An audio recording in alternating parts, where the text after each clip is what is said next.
सबसे सटीक विश्वसनीय तरीके से जिम्मेदारी निभाना, निडर हो आपके लिए सिस्टम से भिड़ जाना, आपके हर मुद्दे को मजबूती से उठाना, खबर को सिर्फ बताना नहीं उसकी तह तक जाना।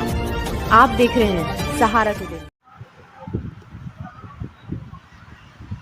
देखिए, एक कहावत है कि हौसले की उड़ान होती है।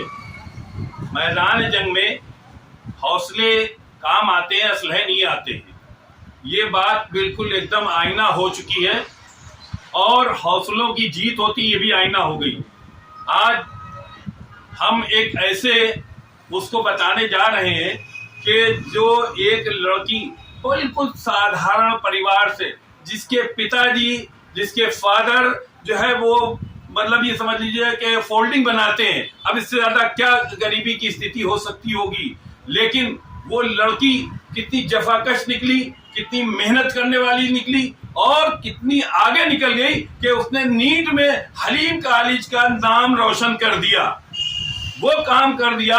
हलीम कॉलेज में पहला ऐसा श्रेय लेके जो ये लोग हलीम कॉलेज पे जो उंगलियां उठाते थे, कीचड़ उछालते थे, आज उनके जो है मुंह बंद हो गए, क्योंकि ये काम कोई आसान काम नहीं है। ये बहुत बड़ा काम है। ये तालीम, एजुकेशन देना आसान काम नहीं। ये उस बाप को श्रेय जाता कि जिस बाप ने फोल्डिंग बना बना के और किस तरह से अपनी बेटी को पढ़ाया। पढ़ाने ये छोटी कोई एग्जाम नहीं है, ये बहुत बड़े एग्जाम है। आज हम यहाँ पर आए हैं। पहले तो हम इनका घर दिखाएंगे कि देखिए जरा सा, ये है, ये इनका घर है।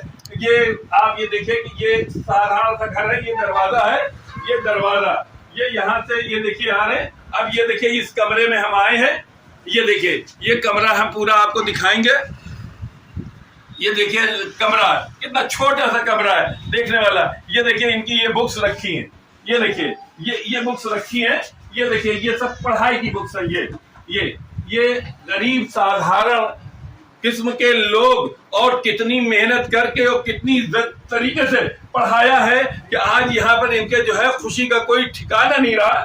और यहाँ पर ये देखिए कि ये एक कमरा ये हम दिखाएंगे, और एक देखिए ये है, ये छोटा सा कमरा, ये इनकी जो है ये आगे का भविष्य है। ये देश का भी भविष्य है, समाज का भी भविष्य है, सबका भविष्य है। अब खुद हम बात करेंगे, ये पूरी बात अपनी बताएंगे।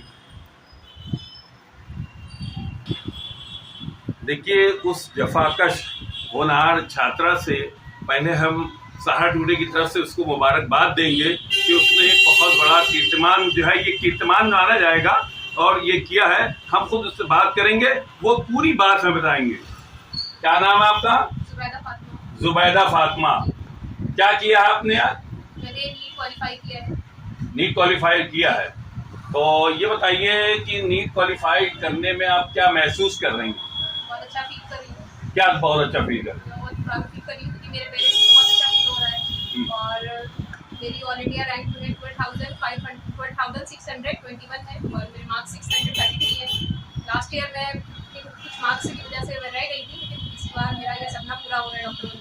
डॉक्टर बनने का सपना ये आपका पूरा हो रहा है। ये बताइए कि कै मरतबा आपका मतलब हुआ था इस तरह से मिस हुआ? ये मेरा 4th बार मैंने मिस कर चुकी थी मैं इस बार को, और मेरा ये 5th अटेम्प्ट था। 5th टाइम था। अच्छा, आपने मतलब ये होता है कि एक बार होता है या 2 बार, जैसे बच्चे हॉस्पिटल में फेल हो जाते हैं, अब हम नहीं करेंगे बिल्कुल मन उचाट। क्या आपका मन उचाट हुआ इस तरह का? कई बार हुआ। लास्ट ईयर मेरे साथ ऐसा था कि मैं अब बिल्कुल करना नहीं चाह रही थी। अच्छा, लेकिन फिर मुझे मोटिवेट किया गया, सर ने मुझे मोटिवेट किया। किसने मोटिवेट किया? आदम सर ने मेरे आदम सर ने किया। अच्छा, बहुत मोटिवेट किया, मेरा कॉन्फिडेंस बूस्ट करने की कोशिश की और फाइनली मैंने इसको क्रैक किया। नहीं, जैसे कि ये है कि 4 मरतबा का एग्जाम था, तो बहरहाल ये कि अंदर से वो हो जाता, मायूसी बहुत आ गई थी। डिप्रेशन फील होने लगा था। डिप्रेशन फील हो रहा था लोगों से। मुझे ऐसा फील होता था कि मैं लोगों से बिल्कुल डिस्ट्रैक्ट होती हूँ, तो इस वजह से मैं उनसे बिल्कुल दूरी बना लूँ। लेकिन ये आप उम्मीद रखे थे कि हम चाहेंगे जरूर, ये हौसला लिए बैठी थी आप? लास्ट टाइम पे मैंने ये सोच रखा था कि मुझे अब कुछ ना कुछ करके मुझे करना है, इसको क्रैक करना है। और चाहे अब लोग कुछ भी बोले, मेरे अंदर इतना कॉन्फिडेंस आ चुका था कि मैं ये सोच रही थी कि मुझे अब करना है। चाहे लोग कुछ भी कह रहे हैं, मुझे उनसे दूर रहना है और मुझे इस चीज को करके दिखाना है। नहीं, ये जो आपने भी कहा कि लोग कुछ भी कहें या कह रहे हैं, ये क्या है? अक्सर ऐसा होता था कि मतलब कोई भी अगर आता था घर में या कभी भी ऐसा होता था कि मैं कहीं भी जाती भी थी तो लोग पहले मुझसे मेरे हाल पूछने के बजाय मुझसे ही पूछते थे कि आपका नीट में इस बार कितना मार्क्स आया, कैसा हुआ, कि आप सेलेक्ट हुए कि नहीं हुए। तो वो फाइनली मुझे बहुत दुख देता था। मुझे लगता था कि मैं इस बात को मतलब मैं इस चीज़ को क्रैक नहीं कर पाई, जिस वजह से लोग मुझसे बार बार इस सवाल करते हैं। और मैं मतलब 4 साल से मैं कर ही नहीं पा रही हूँ, तो मुझे बहुत गिल्टी फील होता था। गिल्टी फील होता था। लेकिन ये लगता है कि जहनी तौर पे एक थोड़ा सा टॉर्चर करने वाली बात, जहन में थोड़ा सा टच करने वाली बात होती थी, तो ये आप माइंड में लेके चलती थी है? लेकिन ये था कि आपने हार नहीं मानी। अच्छा, ये आखिरी बार जब आपने एग्जाम दिया तो आपने क्या समझ के दिया था कि हम निकल पाएंगे कि नहीं निकलेंगे? सर लास्ट टाइम कल मैंने अपने टेस्ट दे रखे थे। इस बार मेरे कोचिंग में मतलब 130 टेस्ट हुए थे, इसमें मैंने 110 प्लस टेस्ट किए थे। मेरे अंदर इतना कॉन्फिडेंस बूस्ट हो चुका था कि मुझे अंदर से वो फीलिंग आने लगी थी कि मैं सेलेक्ट हो जाऊंगी। अच्छा, ये फीलिंग आ गई थी? जी, मेरे अंदर फर्स्ट टाइम इतना कॉन्फिडेंस था कि मुझे लगता था कि हाँ अब मैं डॉक्टर बनने जा रही हूँ, मुझे बहुत आराम से सोना है, कल मेरा फाइनली पेपर है और कल मुझे सेलेक्ट होकर निकलना है, मुझे ऐसा पेपर करना है कि मैं सेलेक्ट हूँ। अच्छा, जिस दिन पेपर था उस दिन एक दिन पहले आराम से आप आराम कर रही थी? मैंने बहुत उस दिन एक दिन पहले बहुत एंजॉय किया, कोचिंग गई और मैंने अपने कॉन्फिडेंस को मतलब बूस्ट और करने के लिए मैं कोचिंग गई, मैंने बहुत ज़्यादा एंजॉय किया। और फिर नेक्स्ट डे फाइनली मैं बहुत खुशी गई और फिर मेरा पेपर हुआ। जब मैं वहाँ से बाहर निकल कर आई तो मेरे पापा ने पूछा कि कैसा पेपर हुआ, मैंने बताया बहुत अच्छा हुआ है, रिजल्ट की बस देर है। और अच्छा, मुझे लगता है अच्छा, जैसे जब रिजल्ट आया तो क्या महसूस हुआ होगा कुछ क्षण के लिए? सर मतलब ऐसा लगा कि मेरा भी सिलेक्शन हो सकता है, मतलब ऐसा लग रहा था। स्टार्टिंग में तो लग रहा था कि हाँ मेरे अंदर इतना कॉन्फिडेंस था कि मैं सेलेक्ट हो जाऊंगी, लेकिन जब मेरा रिजल्ट आ रहा था तो पहले तो बहुत डर लग रहा था कि ऐसा तो नहीं है कि मैंने किसी भी तरह से मार्क्स को काउंट करने में कोई गलती करी हो या मैं किसी तरह से गलती कर रही हूँ, कहीं मेरा मिस तो नहीं हो गया। लेकिन फाइनली जब मैंने मार्क्स देखे अपने, मुझे बहुत खुशी हुई। बहुत खुशी हुई कि मतलब एकदम फिर खुशी का कोई ठिकाना नहीं रहा कि जिस तरह नहीं हो रहा था। 5-10 मिनट के लिए मुझे ऐसा लग रहा था कि मेरा रिजल्ट है ही नहीं। अच्छा, ये खुशी में जो आपके ये आजम खान साहब कितने हिस्सेदार हैं? सर इस खुशी में 50%। 50%? बिल्कुल 50% किसको देंगी? और आधा बच्चा जो 50% है? सर बाकी मेरी फैमिली है और उसके अलावा मेरा हार्ड वर्क है और उसके अलावा मेरे टीचर्स हैं ऑनलाइन ऑफलाइन वाले, कि मैंने दोनों तरह से पढ़ाई करी। ऑनलाइन मैंने फिजिक्स वाला से पढ़ाई करी और ऑफलाइन भी मैंने कोचिंग ज्वाइन कर रखी थी, मैं उनसे पढ़ती थी। आजम खान साहब को ज्यादा तो नहीं दे दिए 50%? नहीं सर। अब आप 50% में तो पूरा घर और सबको आप फादर को दिया और 50% जो है उनको दे दिया अकेला। सर रीजन ये है ना कि 50% में कॉन्फिडेंस बूस्ट करने के लिए कोई ना कोई ऐसा होना चाहिए ना जो आपको मोटिवेट कर सके। सर उस चीज़ की कमी थी क्योंकि मेरा बैकग्राउंड में ज़्यादा मतलब सपोर्ट करने के लिए लोग नहीं थे घर में मेरे, तो इस वजह से मैं काफ़ी डिमोटिवेट हो जाती थी। तो वो मेरा कॉन्फिडेंस बूस्ट करने का काम पूरा आलम करता था। अच्छा, कहीं फाइनेंशियली कुछ मसले आए तो उसको किस तरह से आपने? सर फाइनेंशियली कई बार प्रॉब्लम्स हुई, कई बार हेल्प की अच्छा आजम सर ने। और उसके बाद फिर ये भी था कि मैं कोचिंग पढ़ाती थी, पास में ही घर की कोचिंग थी, तो मैं वहाँ पर पढ़ाती थी बायोकेमिस्ट्री। तो मैंने पिछले 4 साल से पढ़ाना उसको स्टार्ट कर रखा था और लास्ट टाइम पर मेरी अल्हम्दुलिल्लाह बहुत अच्छी कोचिंग चल रही थी, बहुत अच्छा मतलब मुझे इनकम हो रहा था, तो मैंने बहुत आराम से कोचिंग कराई। अगर आजम साहब ना होते तो थोड़ा शायद मेरे ख्याल रिजल्ट इस तरह का ना आता। यस सर, थोड़ा सा मतलब कॉन्फिडेंस में मेरी कॉन्फिडेंस बिल्डिंग जो थी वो थी। बहुत ज़्यादा कमी हुई। आगे क्या है? अब आगे क्या है? आगे का ये है, मैं अब ये चाहती हूँ कि मुझे किसी तरह से अच्छा MBBS कॉलेज मिल जाए ताकि मैं अपना MBBS कंप्लीट कर सकूँ वहाँ पे आराम से, और उसके बाद फिर अपनी आगे की जर्नी को स्टार्ट करूँ। डॉक्टरों के बारे में होता है कि डॉक्टर जो इस तरह के होते हैं, मतलब कहने का डॉक्टर में डॉक्टर की भीड़ चलती है, लेकिन डॉक्टर में कहीं ऐसा होता है कि मानवता कहीं होती कहीं नहीं होती है। तो मेरी कोशिश ये रहेगी कि मैं लोगों के लिए काम करूँ और मतलब उनकी हेल्प भी करूँ आगे चल कर।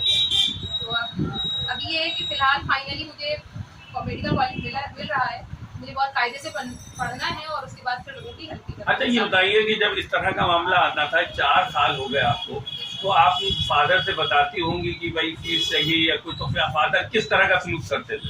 फादर जितनी हेल्प कर सकते थे वो करते थे। वो कर सकते थे, वो करते थे, नहीं कर सकते थे फिर मैं सोचती थी कि मुझे कोचिंग कर पढ़ाना है तो मेरी यहाँ से इस चीज़ की कमी पूरी हो सकती है, तो इस तरह से मैंने सारी चीज़ों को मैनेज करने की कोशिश की।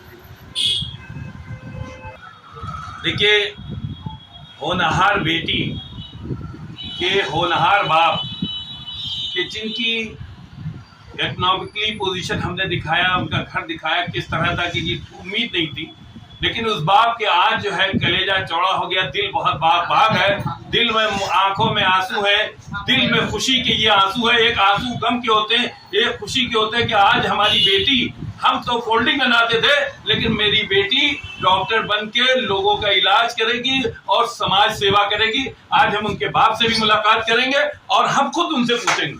क्या नाम है सर आपका? रामीन अली। रामीन साहब, ये बताइए कि पहले तो क्या आपने ये सोचा था कि मेरी बेटी जो है इस तरह से आए होगी?